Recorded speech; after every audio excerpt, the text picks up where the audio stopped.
Hello, everyone. This is Outnumbered. I'm Kayleigh McEnany here with my co-host Harris Faulkner. Also joining us, Fox Business anchor and host of American Dream Home on Fox Business, Cheryl Casoni. Fox News contributor and host of Tomi Lahren is Fearless on Outkick, Tomi Lahren. And Fox News contributor and former Utah Congressman Jason Chaffetz. Well, we begin with a closer look at President Biden's mega donors who are bankrolling his, quote, blockbuster fundraising. That's how they're framing it. The president's reelection campaign hasn't exactly been off to a rousing start, and recent reporting suggests that Democrats are even looking for a backup candidate heading into 2024. I wonder if it's Gavin Newsom. But the Biden campaign, they're now hitting back, pointing to its latest fundraising numbers. According to his communications director, the president raised $72 million in the year's second quarter. Quote, the numbers are in, and there's no hiding the stunning and embarrassing lack of enthusiasm for the Republican candidates running for president, they claim. President Biden and Vice President Harris significantly outraised the entire GOP field last quarter, outraising Donald Trump by more than 2-1 and Ron DeSantis by more than 3-1. There are like 16 candidates or whatever it is in the Republican field. That aside, but the Biden team left out one small detail. Most of those donations, they didn't come from the middle class, but from uber-wealthy Democrat allies. Some of those donors include Hollywood mogul and Biden campaign co-chair Jeffrey Katzenberg, who gave the highest amount, nearly $900,000. LinkedIn co-founder Reid Hoffman donated almost $700,000. Other donors include Hamilton creator Lin-Manuel Miranda, fashion designer Michael Kors, and Anna Wintour. The middle class really showing up. Jason Chaffetz, when you compare, they're out there touting this. There's a bunch of candidates in the GOP field. You add their totals together, they don't beat, Biden. They do beat Biden in the DNC. But putting that aside, this is a more relevant comparison where incumbents were in the second quarter in a year before an election year. And when you take a look at that, you're Biden in the DNC, 72 million, Trump in the RNC, 105 million. Obama and the DNC, 86 million. And this small donor number, I think, is the barometer for enthusiasm. I think most people look at Joe Biden and think, I don't even know if he's going to be on the ticket by the end of this calendar year. And what's also stunning is when you look at the cash on hand number, Biden's right there in the mix, but barely. And he has, guess how many staff he has on his reelection campaign? 4.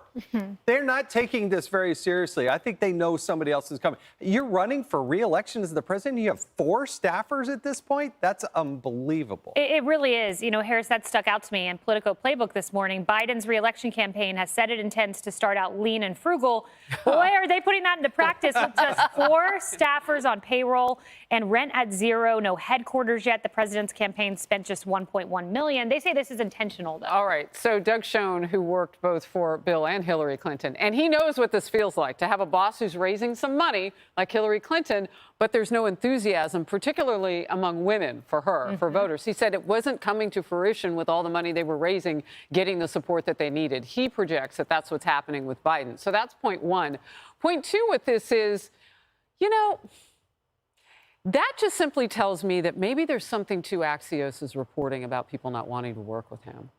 I mean, if you can't get along with the staff, reportedly in the West Wing right now, where some staff members reportedly don't want to be alone in meetings with him because of his fierce temper, and that's only coming from inside the Democratic Party. I mean, Republicans aren't in those meetings. Yeah. So if somebody's talking to reporters, they're the people around him.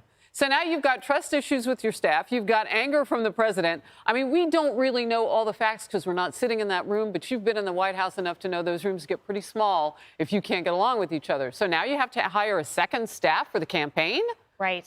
No, exactly. And you have staffers, Tommy, afraid to come in, saying, I need to bring a buddy in with me because they're afraid they're going to get an F-bomb thrown at them by the commander in chief. But when you look at cash on hand, going back to these fundraising numbers really quick, because Jason mentioned this, Trump actually has more cash on hand, $22.5 million. Tim Scott, $21.1 million. Biden is in third at $20.1 million. So when you look at cash on hand, I mean, Trump and Scott have more to spend.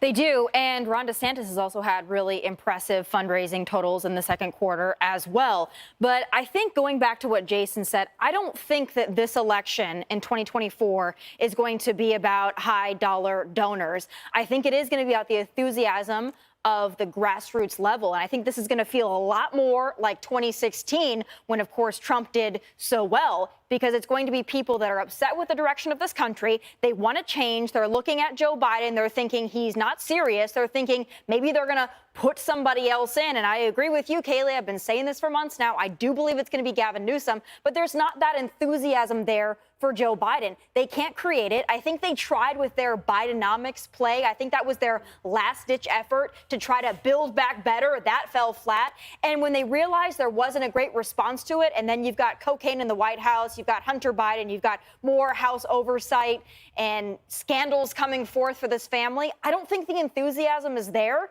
And so you can have high-dollar donations all you want to. Is that going to get people out to the polls? I don't think so. Historically, no. No, it's not. And Cheryl, look, you go to sleep and you put out this beautiful statement like, yes, we did it, guys. We fundraised and we got 70-something odd million. But then you wake up to the New York Times headline, Biden with sluggish small donations waits for liberal energy to rise. I mean, that's the headline. Going to be waiting a long time when you've got a 40% approval rating, and that is President Biden right now. Even worse if you look at some polls when it comes to his handling of the economy.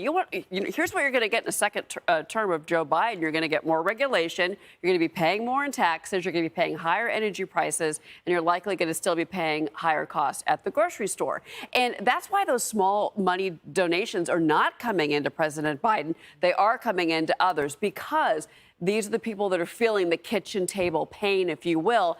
I'm telling you, it's always about the economy. It's about wallet issues. It's really going to be about that, I think, in 24. And that is why those people under the scourge of inflation right now are not coming in. They are not going for Joe Biden, because he's the one that has pushed this inflation to where it is right now, in particular with the billions of dollars, trillions that they've thrown out in stimulus. Well, this is why the country's in the shape it is. Bidenomics, okay. What I hear you saying, though, ironically, is that Bidenomics has handed him a deficit of voter support. Yes, right? absolutely. I mean, but financially, they couldn't donate much if they wanted to, because they're spending it on other things like eating. And Anna Wintour's not really worried right now about if she's going to be able to feed herself and her family at the next meal, but most average Americans So, are. Jason, so this just in that I'm looking at, we were talking about this anemic campaign for staffers. It was peculiar to me. They're saying we want to stay slim, let the Republicans spend all their money. We'll stay in the waiting until next year, end of the year. However, this just comes in. Team Biden-Harris announces additional campaign leadership. They're announcing additional leadership, and then they have 3 new names. Cedric Richmond will be on the team, Rufus Gifford, Chris Corge. So these are basically finance chairs. So they are, seems like, beefing up a little bit, maybe taking away some of the speculation that there's a Gavin Newsom in the waiting if they're actually going to build up. I think more of the effort is going to the DNC to make sure that their coffers are fully funded, that they're going to have for the Democratic Party. And by the way, switching gears just a little bit, on the Republican side, I think one of the biggest surprises out there is Tim Scott, running a frugal campaign, doing well in the polls, and has a lot of cash on hand. That's got to be appealing for a lot of people. And he can stay in. He can stay into the long haul. Yeah, with that kind of cash.